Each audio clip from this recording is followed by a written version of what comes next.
I put lemon juice in my tap water today, so I don't know. Ooh, Does fancy. that It's make still it fancier? if it's tepid, no. Well, it's a little chilled because it was tepid, but then I put it in the fridge when I went to the gym, and so now it's out of the fridge. Okay. Yeah, that's not enough for me. There's no ice. But good on the flavor. I mean, I like a little lemon in my water sometimes, especially Yeah, if it's tap water and not like a lovely volcanic yeah, filtered I bottled know. water. So, Katie, Yes, you're a word nerd. a little bit. Okay. So, here's a hypothetical question for you. Okay. All right. I was asked by someone whose first language was not English what the meaning of the word swanky Ooh, is, okay. right? Their first language is French and then German and then English because European. But Okay. I used the word swanky and then they were like, what does that mean? And I was like, oh no, Swanky. swanky. I guess I would describe that as being a little bit fancy, but also with a little bit of swagger. Oh, Like, okay. so a place or a person or anything really, I think could be swanky if it's just like a little bit on the fancy side. It doesn't have to be like formal, but a little bit on the fancy side. And then it also has, to me, there's this air of swagger to it too. It's hip. It's cool. It's like, and it's like, I don't know. That's what would come to my mind. What did you say? Okay. See, I feel like to me, swanky, it's like fancy, but yet there's this almost like gaudy side, Okay. Yep. I can see that. right? So it's like an unexpected fanciness, but yet there's a little bit of like cliche sort of Yeah. I think stuff maybe that's what I'm trying embedded.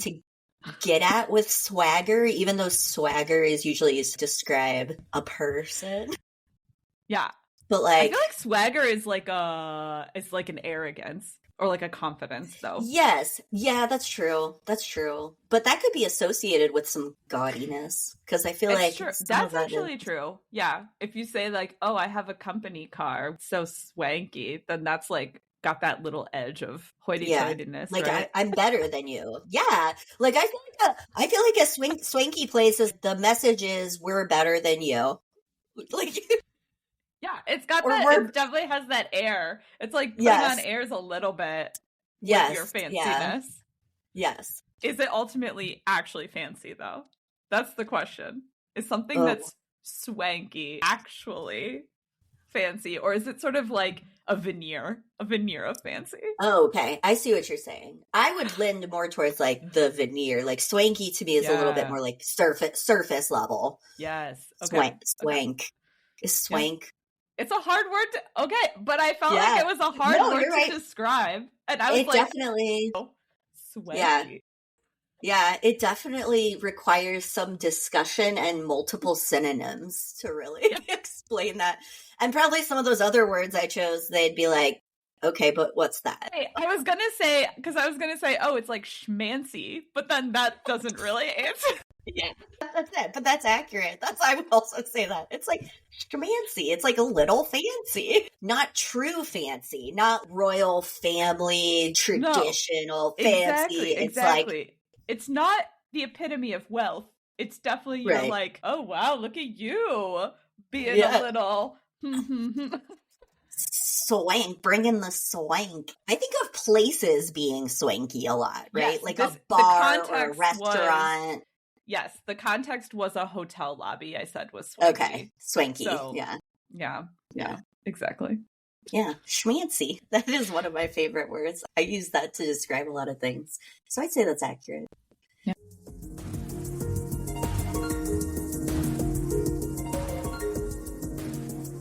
I'm Katie. And I'm Emily. We're two long-distance best friends with a passion for learning about all the things that make everyday life interesting. With my PhD in geography and my master's in library science, doing deep dives on topics is our idea of a fun time together.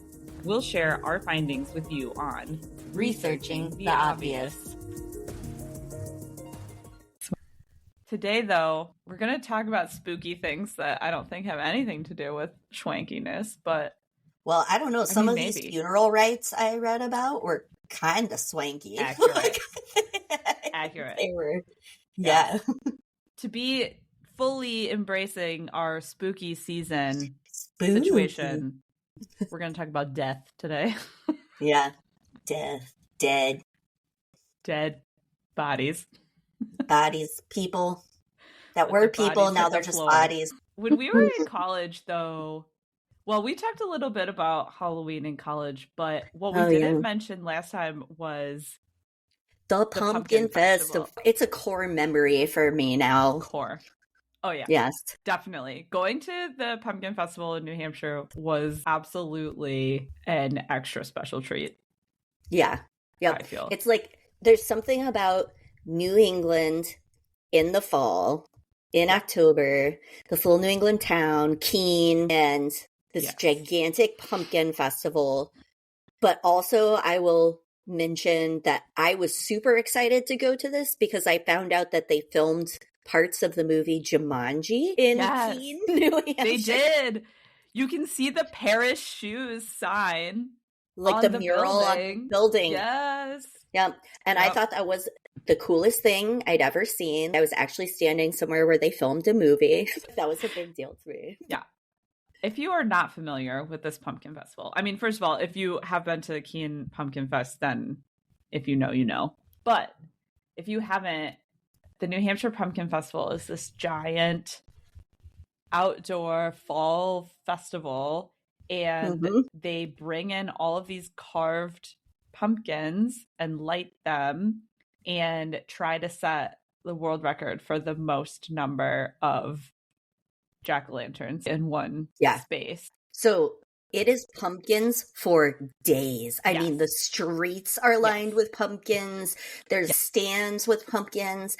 And then you walk down this thoroughfare, and at the end of the thoroughfare is a giant scaffolding system filled with pumpkins. I don't even know how high it was, but there was a giant pumpkin on top, too, that they lit. Yeah, and they're all real pumpkins. They're not fake pumpkins. I've been to some pumpkin festivals and they have carved pumpkins, but they're made of foam or whatever. These are real.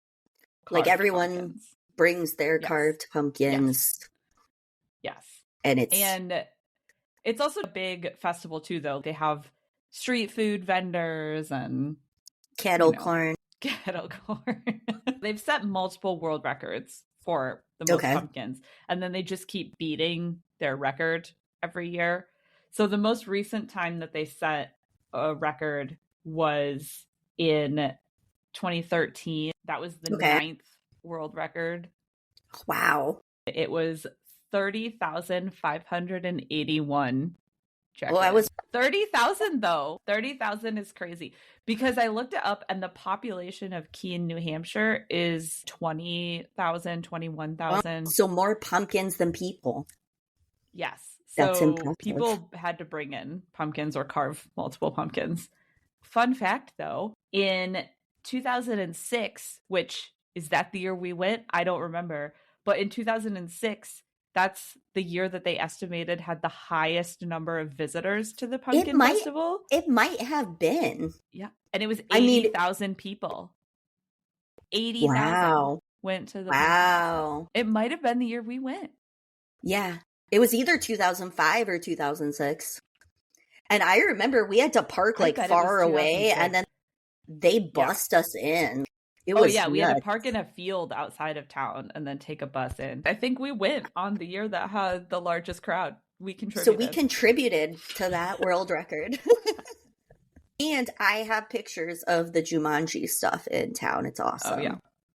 The sad thing is that the Pumpkin Festival, it's not nearly the same as it was in 2014. Some students from Keene State decided to have a riot, and they rioted, and now the Pumpkin Festival. Man, this is why we can't have nice things. More. I know. This is why we at Keene State. On a more serious note. Now we're going to talk about death. Dead. But actually, pumpkins are related to the early Halloween traditions. Halloween it originally started out as a Celtic celebration called Samhain. I think I've It's heard that spelled- before. Yeah, Samhain. it's spelled Samhain, but it's pronounced Samhain. I didn't know that. Yeah. So that's where you get the ween. Okay. But this is a Celtic festival that dates back centuries. The Celts were celebrating this way back in like the 300s. Okay. Oh, so wow. We're talking Okay. Triple Roman, digits. Yeah. Roman Empire time, except it wasn't in the Roman Empire. It was in the Celtic lands, which, were the parts of the Europe that Romans hadn't taken over. But basically it marked the end of the year and was a big harvest festival. And so it was a marker for the end of the Celtic year and the end of when they would harvest. And they believed that it was also a day that the dead would wander the earth on their way to the afterlife. So it was sort of the day that the dead would seek passage into the afterlife. And so what they would do is they would light bonfires to light the way for the dead who were traveling. So it was basically just a way to guide the dead to get to the afterlife. So they believed that there was this portal that would open up, and it was a very magical time. And so the dead would be walking the earth on their journey. Fairies would be around and all these little Celtic sprites, et cetera, et cetera. And here's the pumpkin thing. They didn't have pumpkins, really, in Ireland, but they had turnips.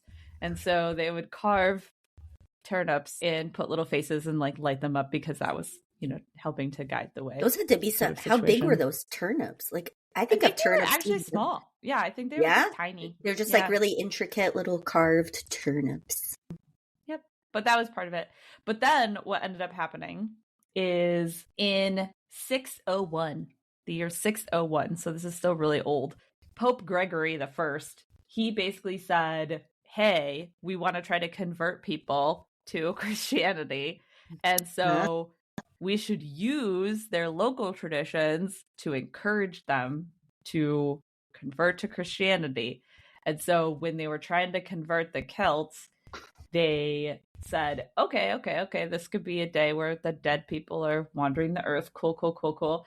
So let's make November 1st All Saints Day, because the saints can come up on the 1st as not only guides for the good people, but also in case there were some evil things lurking around, the saints could also get rid of those. Okay. So that was 601. They made All Saints Day Crafty. on November 1st. And then in the 9th century, they made All Souls Day on November 2nd as a way then to pray and honor the dead that had moved on. And so what ends up happening is that you have All Saints Day, November 1st, being like, oh, good, the saints are going to help clear it all out. All Souls Day, a day of remembrance for the souls that passed over. And then October 1st becomes the night before All Saints Day.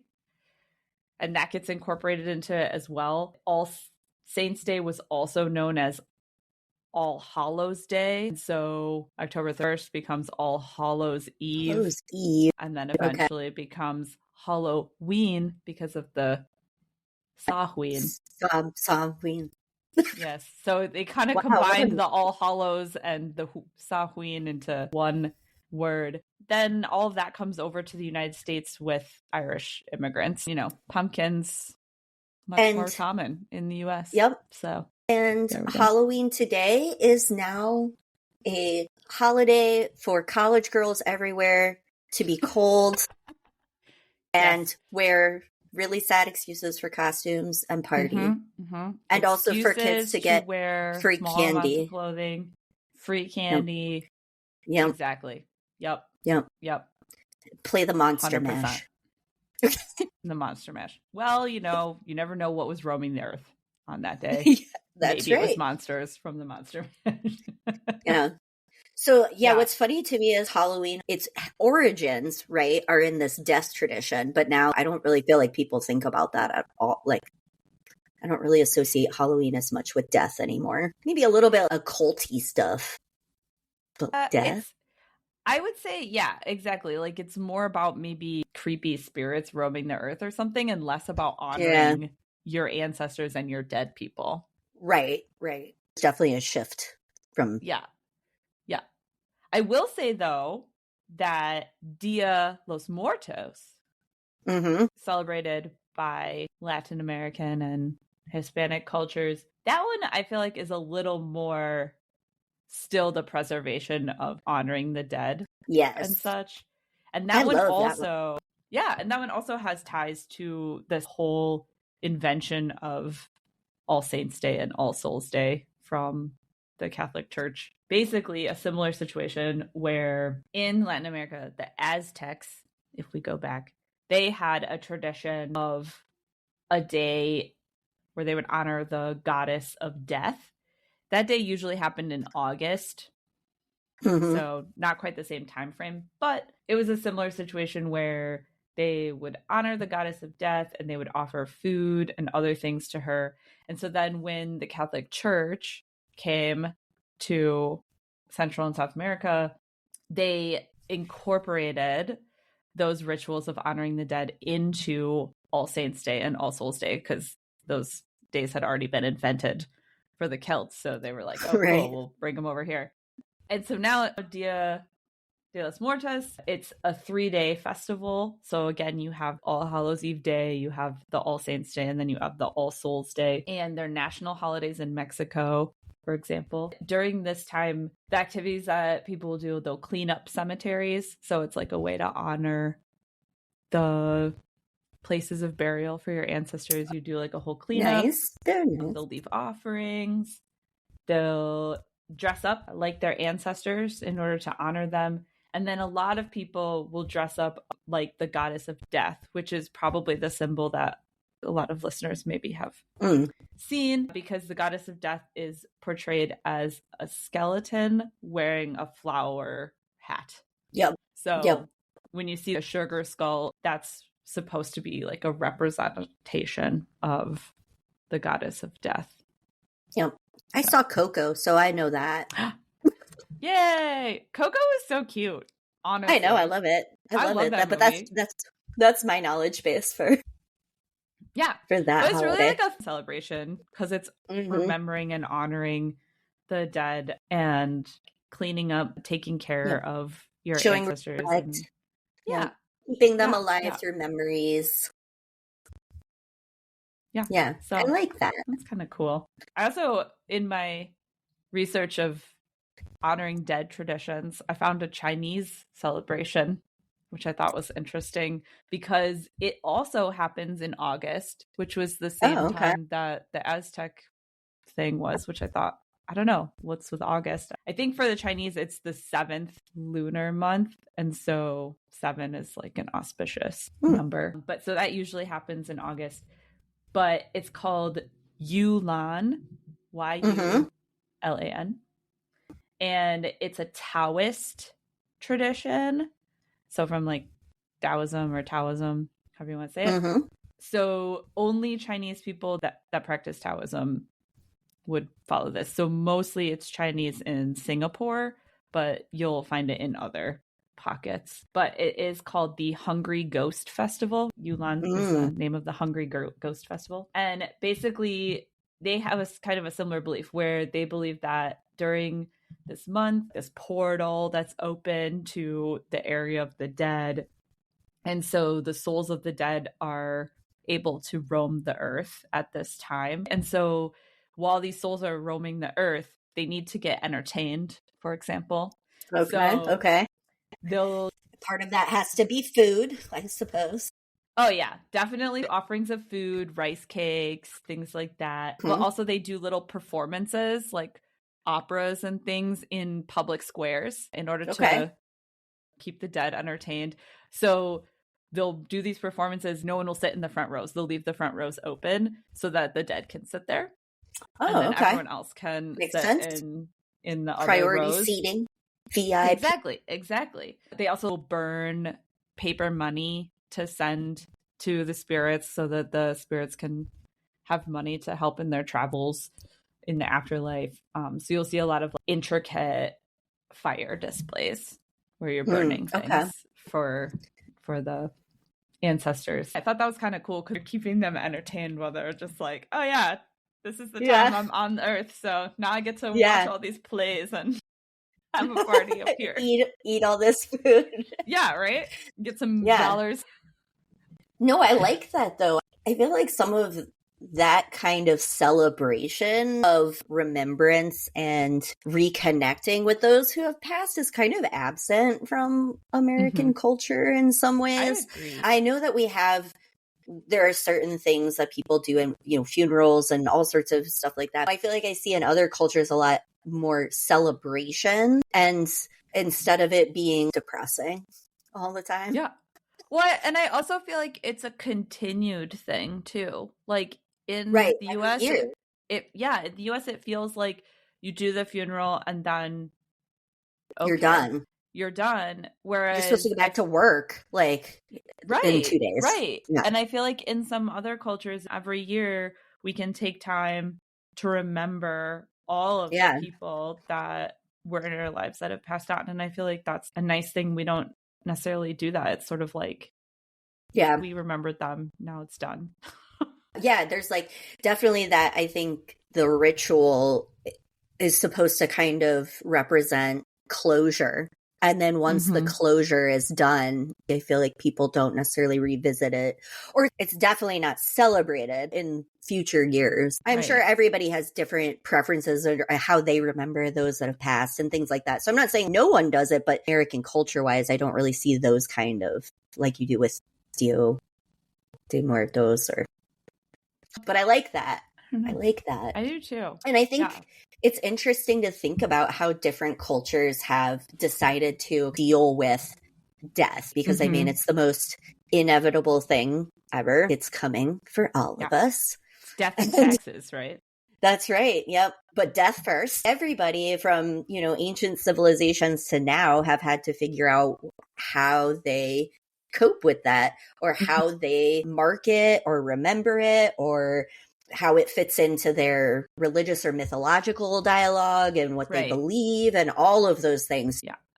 And not to mention just the actual physical act of doing something with someone's body, right? Right. Like, not to, I mean, we're going to get morbid here, I guess, in this episode anyway. But it's like you have to physically do something with the body. You can't just leave it. So so different approaches to that, different traditions, what it means to the culture and all of that. It was very interesting to go down that rabbit hole. And so what I chose to do some research on for this episode are some older death traditions or rituals. Ooh, I'm excited to hear about these because they're fascinating. I'll start with the ancient Mayans because you were just talking about the Aztecs. So, ancient Mayans, Latin America, they saw the afterlife as a very perilous and dangerous place. So when someone died, not a happy afterlife. No, it was like you had to go through some stuff to get to paradise. Okay. I feel like that's kind of like the Greeks too, right? Like, yes, it is. It's very similar and a little bit like Egypt too. So there's definitely some common threads in these, but everything that they did with the body after someone died was meant to help in that journey. So there were a few things. They used to put maize in their mouth. Maize was really important in their culture and it was a symbol of the rebirth of the soul.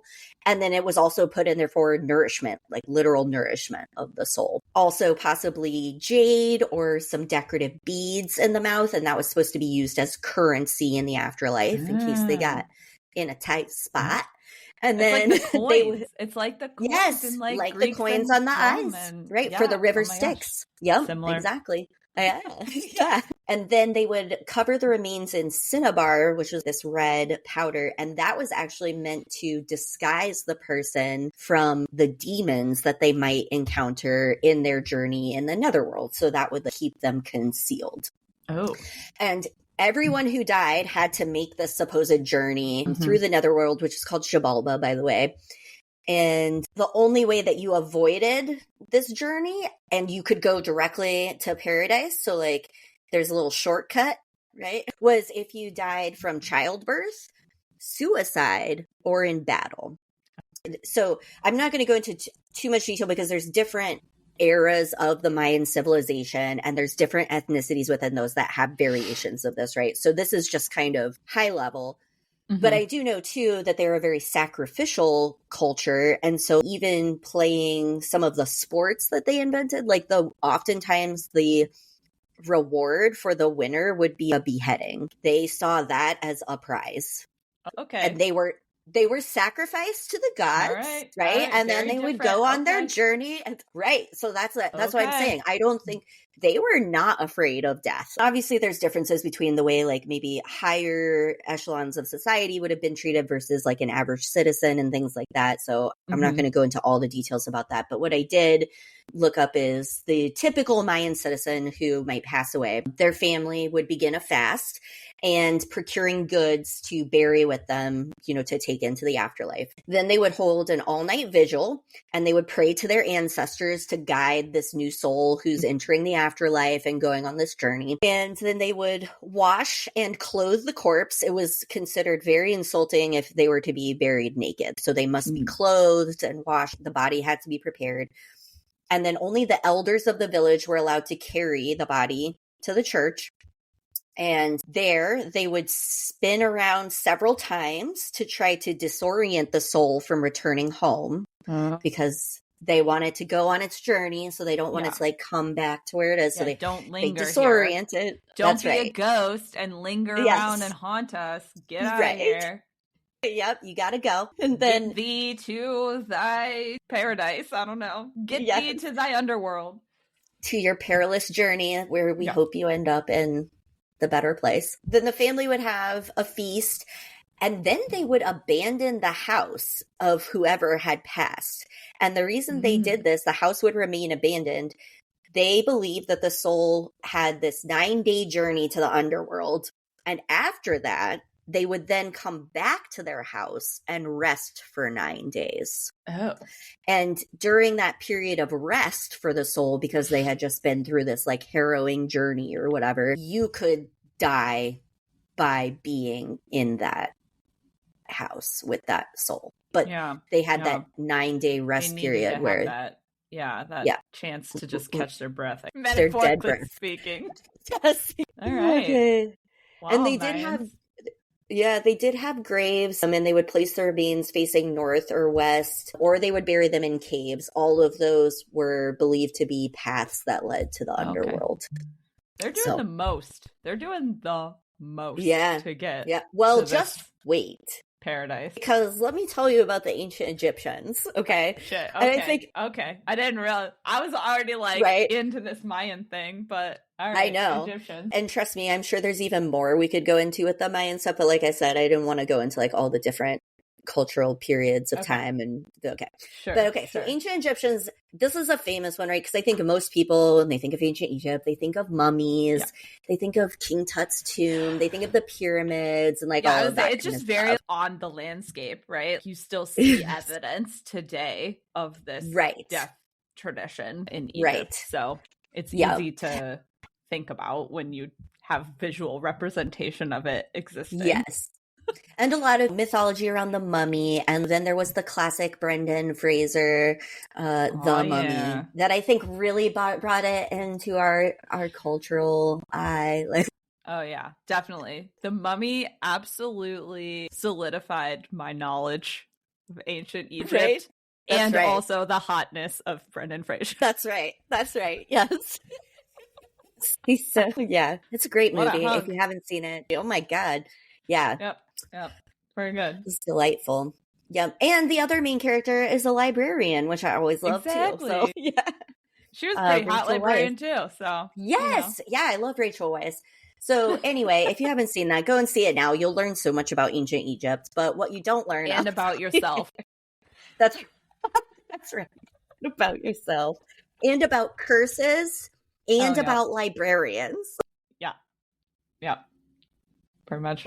Okay, so ancient Egyptians, we all know the mummy part, but let's like back up a little bit. So the reason that mummification became a thing for ancient Egypt is they believed the body had to be preserved in order for the soul to even have a chance of eternal life. So the body withers away, like you're done. Your soul's doomed to. You can't have an afterlife. Dang. Okay. Yeah. And they had a very complex view of the soul. It actually had 9 different parts, which I'm not going to go through all of these here, but very specifically, different parts of the soul required different things. Mm-hmm. And if you wanted to have an afterlife, then your body had to be preserved too. Interesting. So the pyramids really didn't come until later. They used to build just pretty standard graves out of like mud bricks. And then the pyramids were something that came later and also were typically reserved for like royalty and like high class Egyptians. But they weren't burying their dead. They were building structures for their dead. Yes, right. Like tombs. Tombs. Yeah. I bet that had to do because sand preserving and the everything body. Else. Yeah. Yes. Well, yeah. You have to make sure that the body exists still, right? In a place to live. But then, yes, also the landscape. You're probably correct. Made it challenging. Yes. If you weren't King Tut, then you had 3 levels of choices when it came to embalming and mummification. And they came with 3 different prices, conveniently. All right. So we got... They're so modern in their death practices. How capitalist of them. Yes, very much, right? So it depended on what you could afford. The highest tier entitled you to be preserved with divine salt, which was a mixture of salts as opposed to just, I guess, regular salt. So divine salt to preserve the body. They removed your brain from your skull through the nose. People have probably heard this one, where they like kind of stick a hot poker up there and then they pull the brain out methodically. Yep.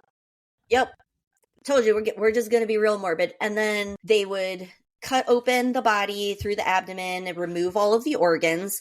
Then they would clean out the body cavity. So not just take the organs out, but then they would like completely clean out the inside with palm wine and then fill it with aromatics such as myrrh and cassia, not frankincense. They said this specifically. Then the body's laid out for 70 days in natron for preservation. No more than 70 days, like very specifically 70 days. And then they wash it and wrap it in linen strips, and the body's given back to the family to be put into a sarcophagus or into a tomb. The next tier, they left all your organs in. All right. So no cutting open, no extracting the brain, no taking stuff out. But they did inject the body with cedar oil and then left it for the 70 days in natron, on the last day of which I'm trying to decide how graphic to be with this. They drained the cedar oil and also the liquefied insides of the body from an orifice of the body. Yum. Which, yeah, right? Yeah. So they let all that stuff just come out. All right. Cool. Then all that's left is the skin and the bones, and then it's wrapped and returned to the family. The cheapest version of mummification just included washing out the intestines, and then they let the body sit for the 70 days and nothing else. So the cheapest version was just they washed out the intestines, I'm assuming basically like an enema, and let the body sit in the natron for preservation and nothing else. And so there were those who could not afford the linens to wrap the bodies. So once someone would die, they would go through and donate clothes that they could part with for the bodies to be wrapped. So not everyone was even like that. Most expensive type of embalming included the fresh linens, but then the cheaper version, the family would have to provide the cloth for the body to be wrapped in and mummified in. But all 3, your body gets preserved, which they believed was essential when you're going into the afterlife. Okay. The sarcophagus that they would use could be very ornate. Again, depends on how much you could afford. In the sarcophagus, they would put hieroglyphics along the back, and they believed that was the backbone of the soul that would help the mummy to rise and then eat and drink and be prepared for their trip into the afterlife. Keep that body strong. That's right. All right.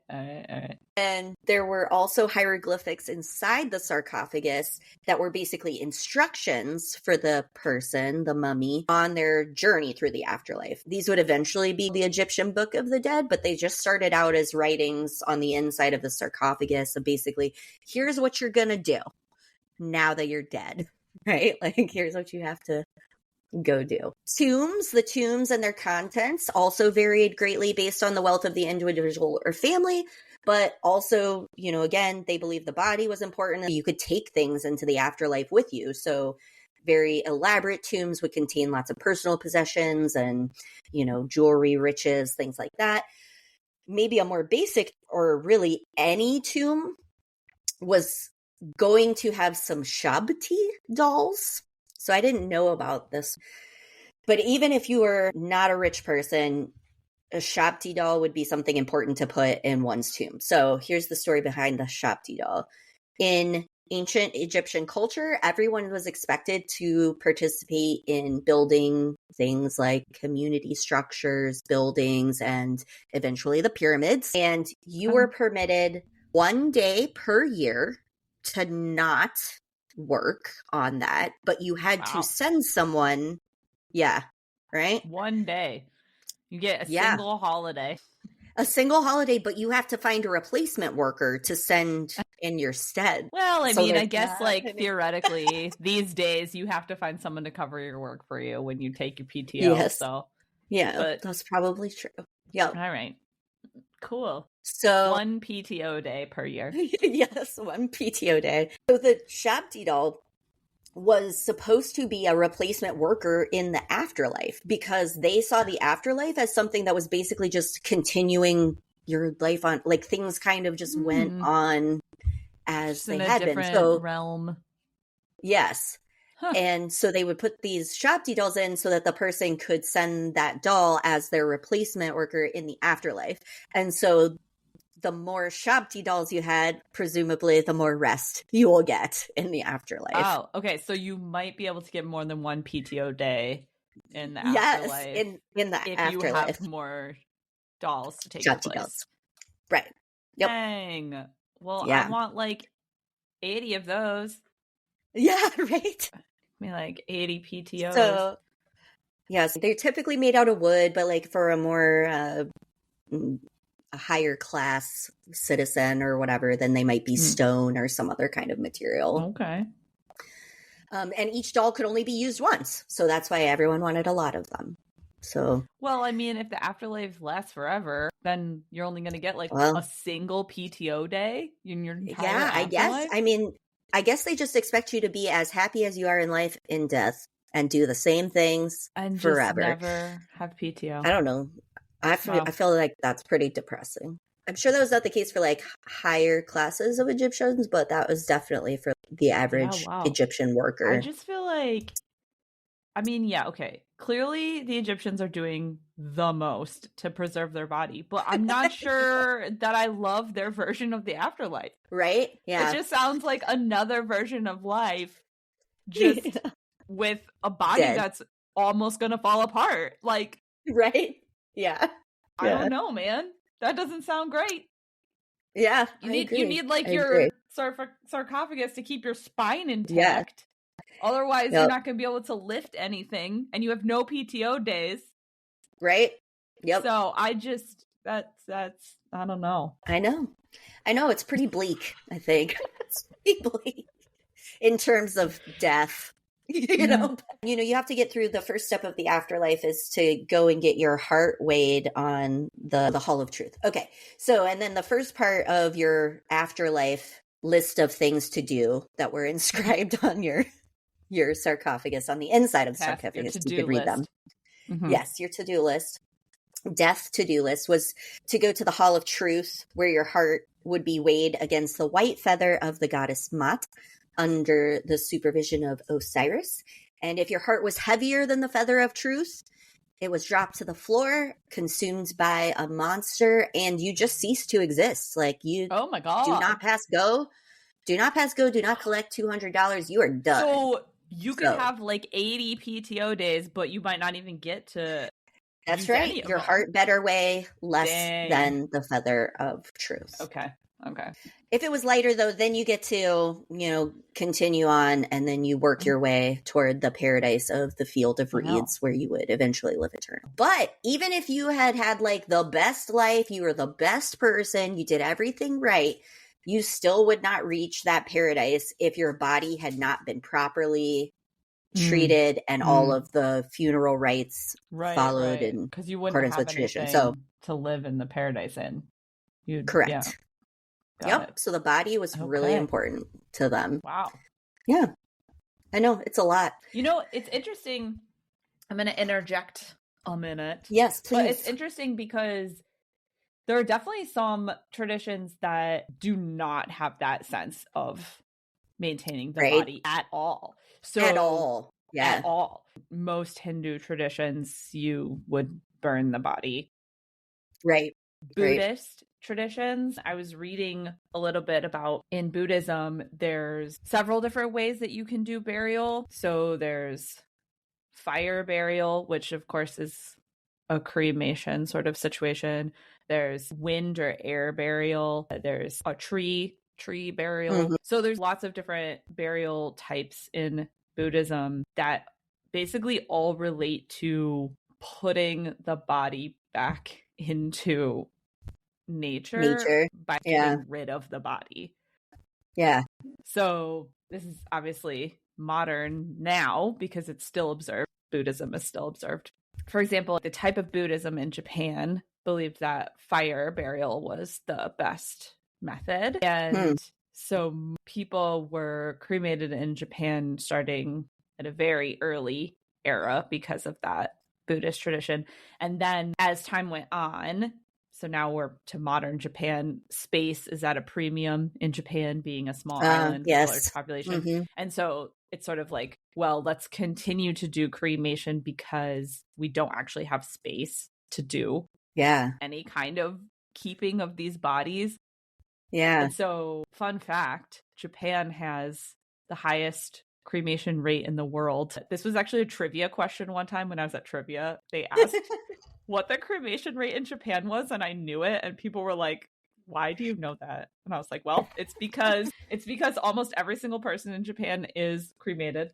In 2019, 99.97% of Japanese people were cremated. What? So basically everyone is cremated in Japan. They do bury the remains, like the cremains. They'll bury those. Yeah. And they'll have little stone pillars to mark out where they're buried. But it's, a tiny little space that's taking up. So they have a cemetery, but it's just taking up small amounts of space. Yeah. So they're not concerned about keeping their body. No. Yeah, I know. At all. It's very interesting juxtaposition. Because also, and this might, I didn't do this intentionally, but a common thread in my research was really a lot of stuff with the body, because then I did some research on Victorian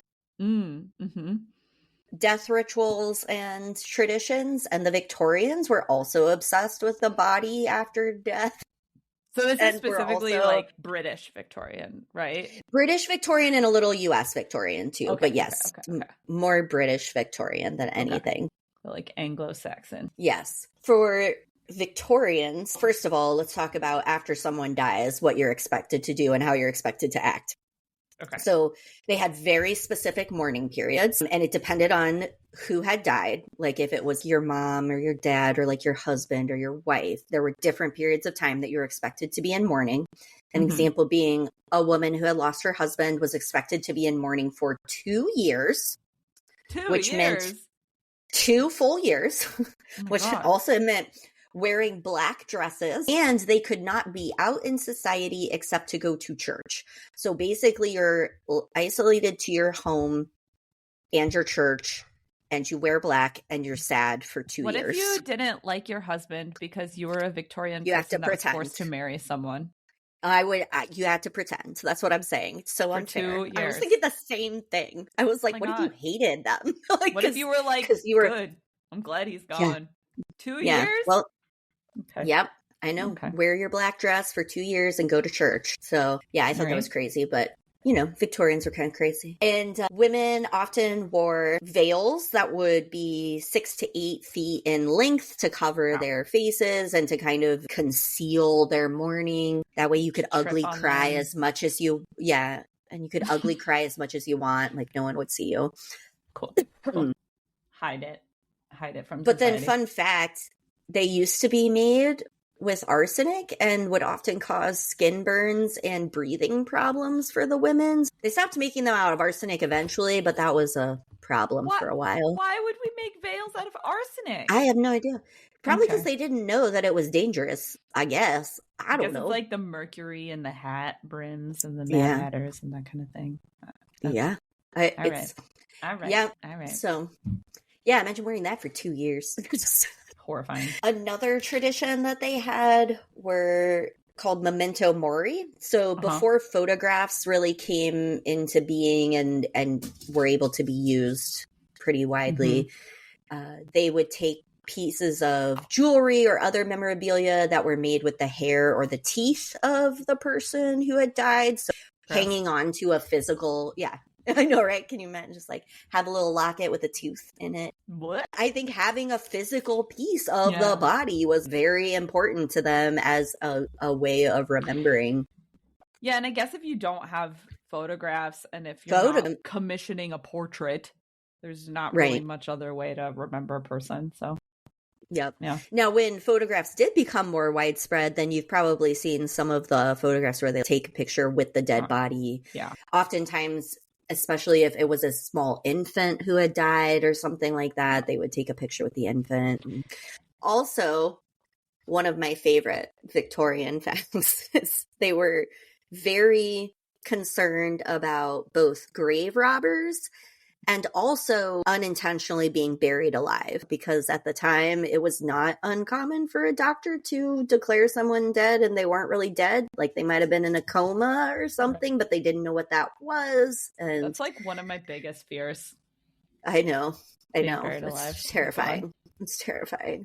Yeah. So when they would bury people, and I guess I should have mentioned too that when we're talking about these Victorian traditions, this also centers around the body being preserved, people being able to visit the body, having a funeral kind of like what we would think of today, burying them in a grave.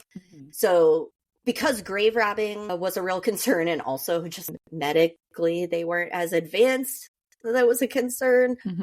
They would bury bodies with a rope tied to the person's wrist, connected to a bell at the surface so they could signal for help. Also, I guess in some extreme cases, they would do like tubes down into the casket for air and stuff. Yeah. Wow. So less to do about the person being dead, though, and maybe mistaken for dead. Yeah. Yeah. We accidentally said they were dead, and because we buried them in the dirt, this is a concern. Right. Yeah. Cool. And then they had a lot, they were very, very superstitious around a death and bodies.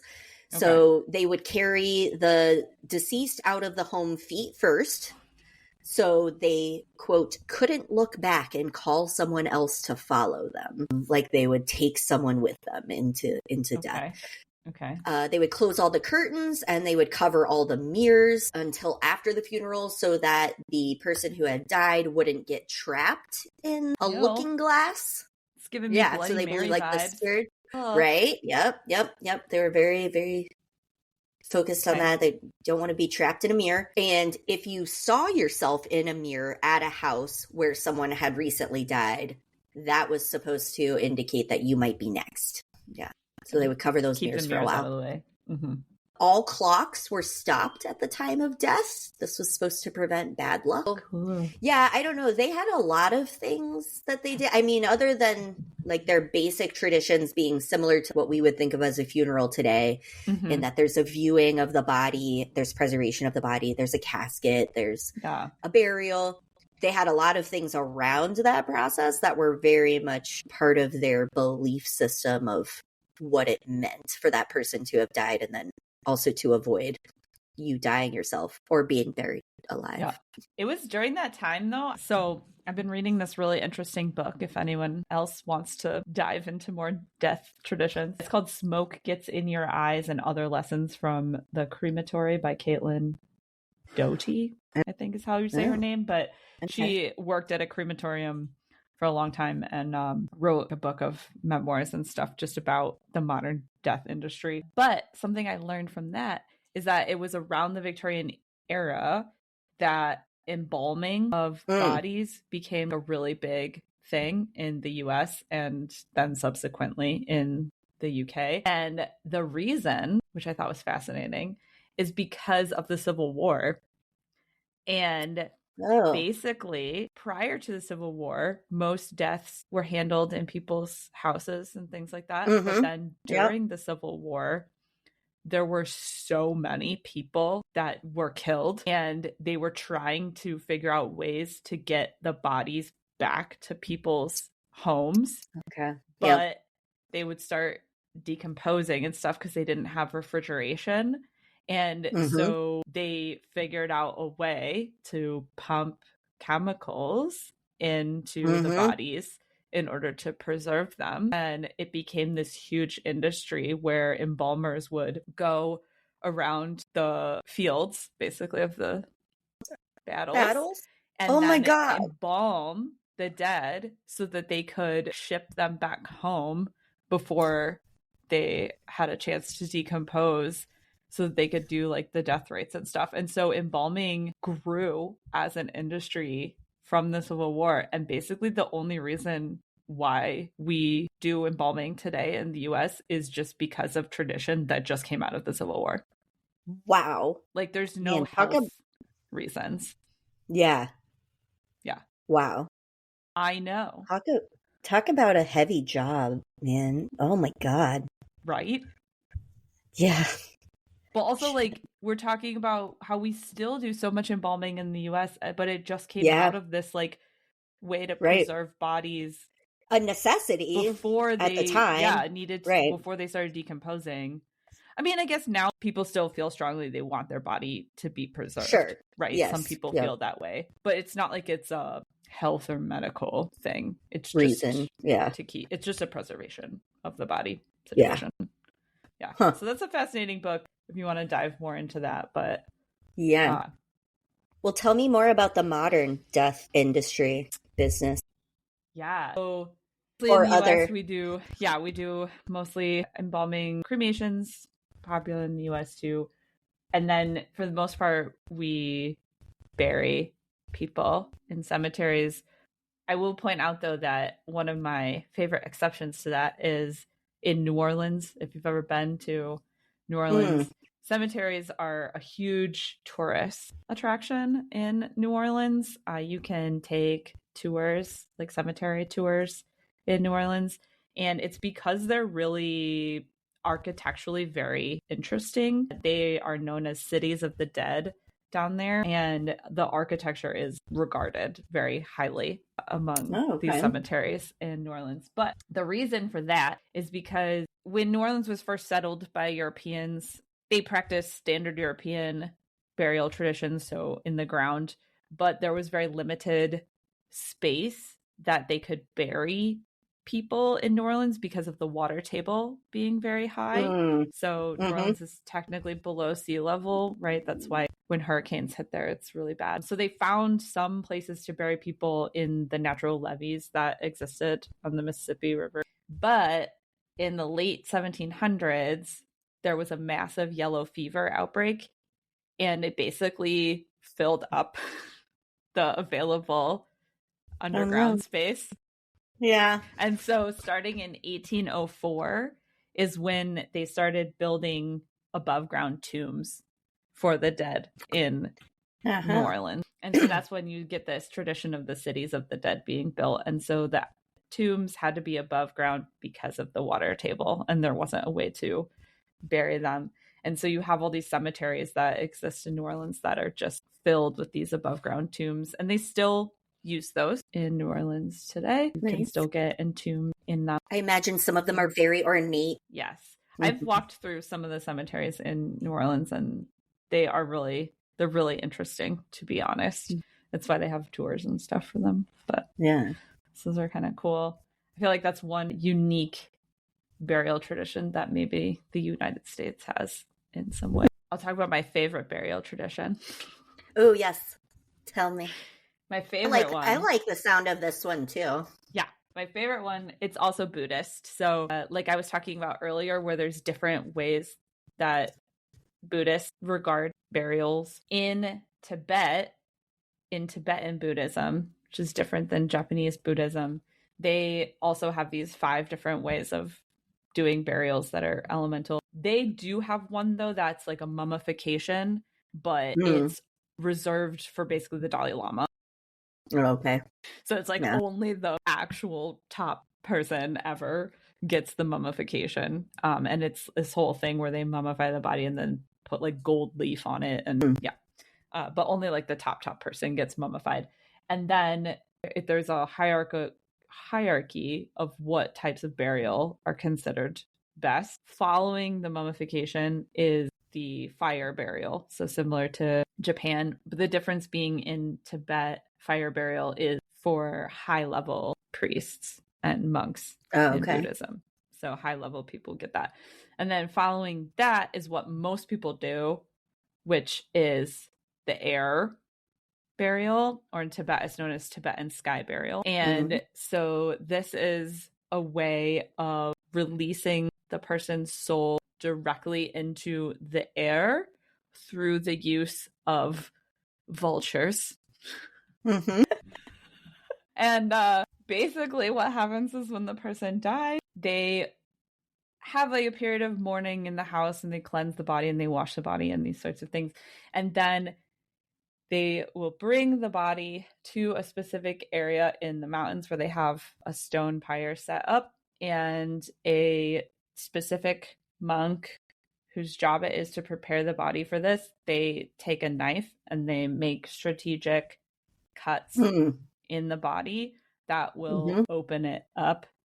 And then they will make some kind of smoke that attracts the vultures. And then the vultures come and eat the flesh away from the body. And they believe that it's just, like I said, a way to like release the person's soul directly into the sky, into the circle of life. Yeah. Releasing it directly into the heavens, while also providing nourishment for the animals that live on Earth. So once the vultures eat all of the flesh, then they'll take the bones and mash them up and mix them with a flour, and then the vultures are able to eat that part. Oh, wow. They really take care of those vultures then.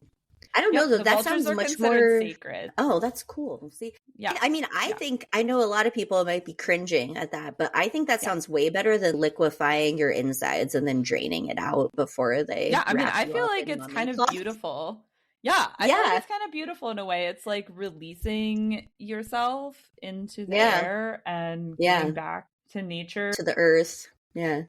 Fun fact, though, earth burial in Tibetan Buddhism, so where you'd actually just like bury a body in the dirt, that's actually considered the lowest and worst type of burial, and it's reserved for criminals and thieves. Wow. Yeah. Okay. Because it's basically like those bodies are not clean enough to be presented to the vultures. And so they think that by burying the body, they're basically sending it directly into hell.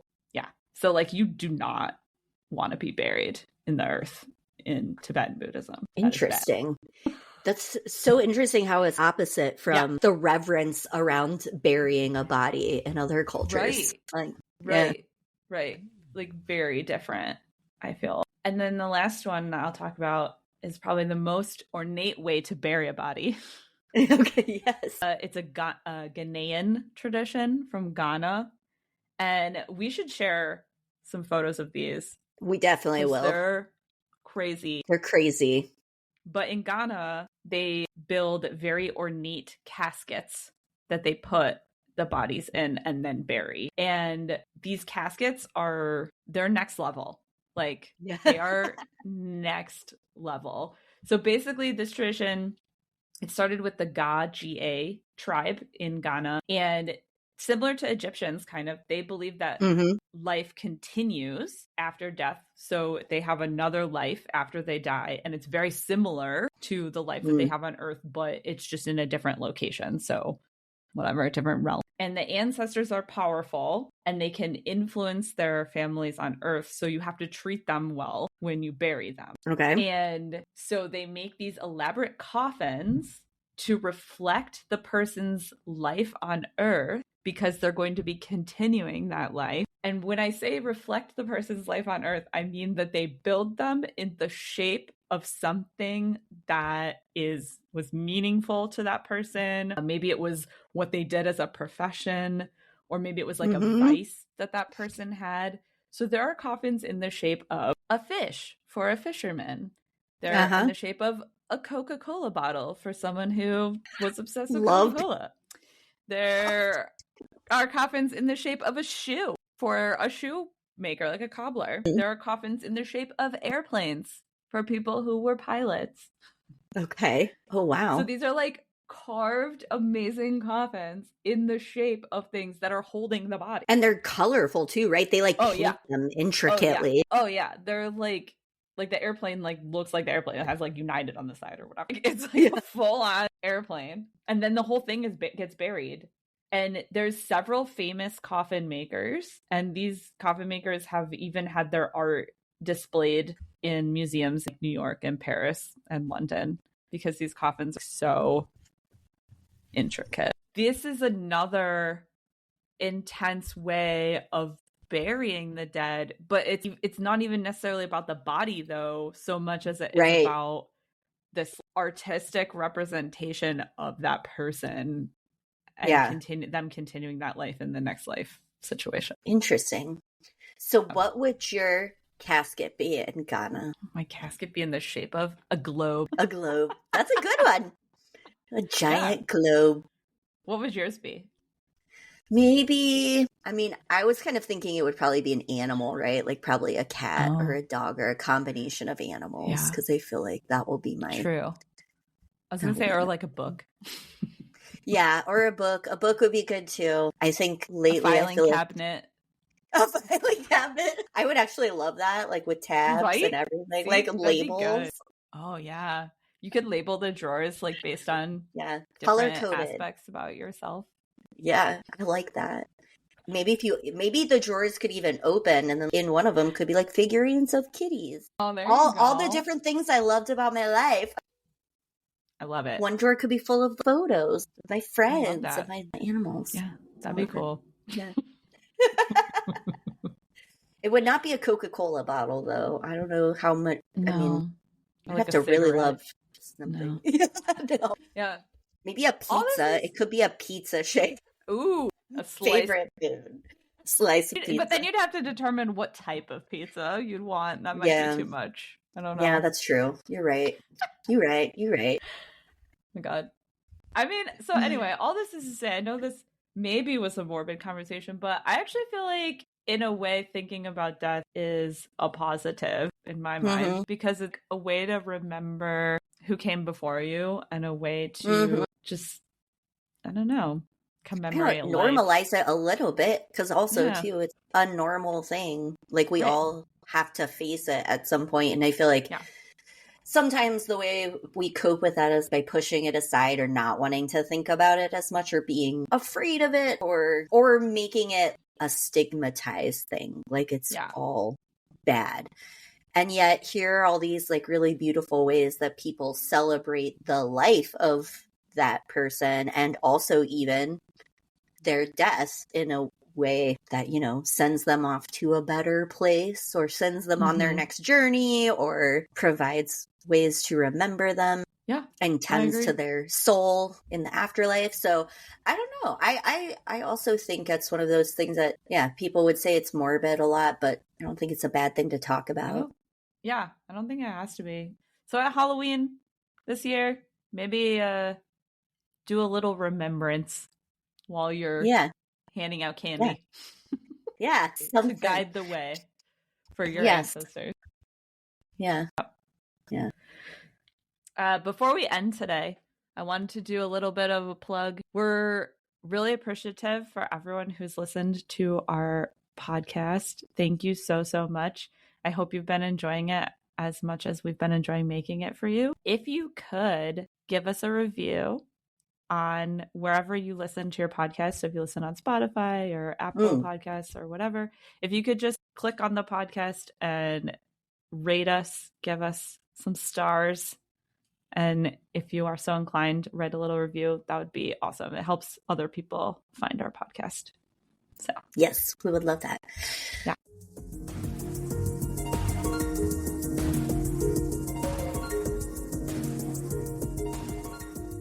Thank you for listening to Researching the Obvious.